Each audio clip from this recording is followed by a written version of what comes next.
حضرت جریر رضی اللہ عنہ سے مروی ہے کہ میں نبی صلی اللہ علیہ وسلم کے پاس آیا۔ آپ بیعت لے رہے تھے۔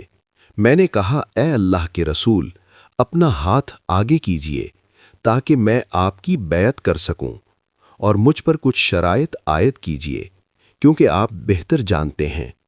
آپ صلی اللہ علیہ وسلم نے فرمایا، میں تم سے اس شرط پر بیعت لیتا ہوں کہ تم اللہ کی عبادت کرو گے، نماز قائم کرو گے، زکوٰۃ ادا کرو گے، مسلمانوں کی خیر خواہی کرو گے اور مشرکین کو چھوڑ دو گے۔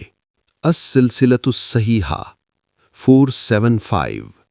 حضرت عبداللہ بن عمر رضی اللہ عنہما سے مرفوعاً مروی ہے، انہوں نے کہا کہ دو آدمی ایسے ہیں جن کی نمازیں ان کے سروں سے اوپر نہیں جاتیں، مفرور غلام حتیٰ کہ اپنے مالکوں کی طرف لوٹ آئے، اور وہ عورت جو اپنے شوہر کی نافرمانی کرے جب تک کہ باز نہ آ جائے۔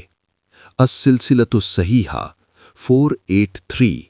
آپ صلی اللہ علیہ وسلم نے فرمایا، اپنی آذان اور اقامت کے درمیان اتنا وقفہ کرو کہ پانی پینے والا سہولت سے پی لے اور کھانا کھانے یعنی افطار کرنے والا تسلی سے کھانا کھا لے۔